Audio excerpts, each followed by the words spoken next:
Hey there everyone, Philcho here and welcome to my channel.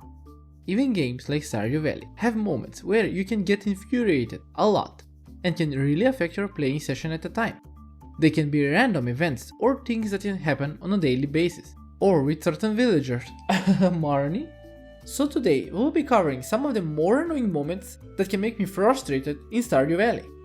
Before we begin with the video, don't forget to subscribe to the channel so you don't miss out any of my future videos.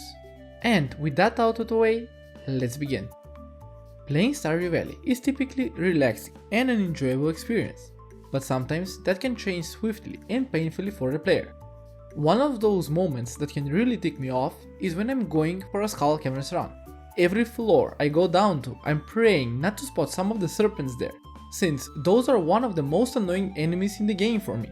And when multiple serpents swarm you just as you're digging your newly found Iridium vein, it can be quite frustrating to deal with.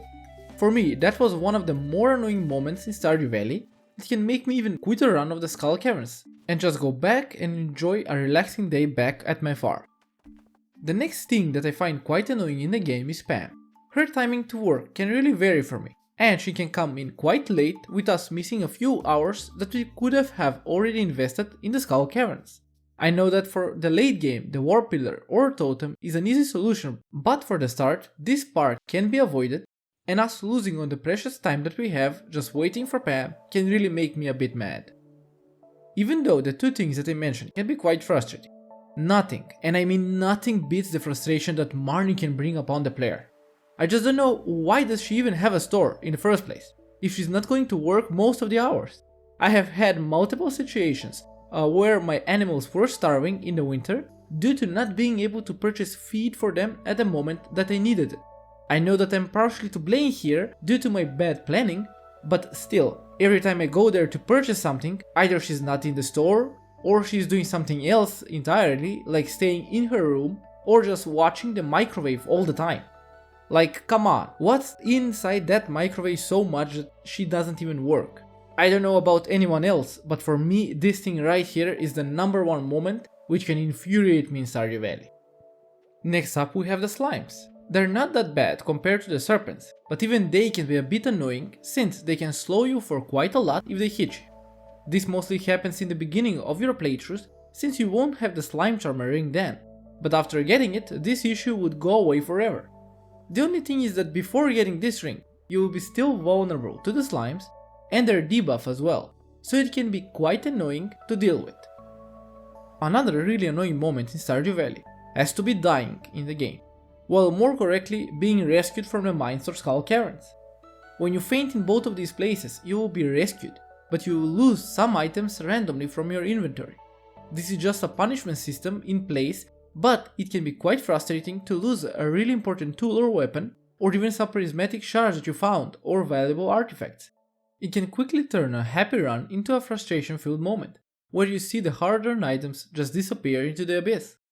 Luckily, Marlon can at least retrieve an item for you if you ask him, but he can only get you one item back, while the rest you're going to lose forever.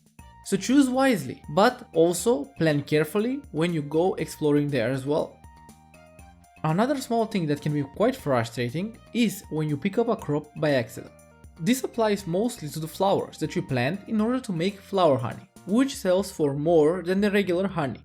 It has happened to me quite a lot of times to pick up the flower by accident when I was picking up the honey, and with that losing on future flower honey from all of the nearby beehives. This mostly affects huge plantations with beehives, and it can be quite costly while waiting for the flower to regrow, losing a lot of gold in the process. This mistake can be quite costly and frustrating to deal with, since you can sometimes waste half of the season where you could have gotten flower honey, and the time you lost waiting for the flower to grow back was too long, so the season changed, and you would have to get new flowers for that season. Well, even though the flowers can be quite frustrating when you pick them up by accident, there is another moment that can be quite frustrating as well, and that is, with the addition of the 1.5 update, a lot of new minigames were added, which were really awesome, but one of them was really frustrating for many players, and ConsiderApe himself even had to nerf it just in order to make it even better. And that is the Simon Says game that you find on Ginger Island. Don't get me wrong, the game is quite unique and fun, and I loved every moment of it, even though I got frustrated as well. When it was introduced, it took me a lot of tries to complete it myself, and many others found similar difficulties and frustrations when they tried to complete their challenge. What about you? Did you find the Simon Says game really difficult and frustrating? Let me know down below.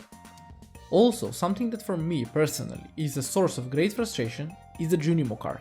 Not proud to say it, but so far I have never beaten that game, and I've always lost at the two last levels, the mushroom and the lava one.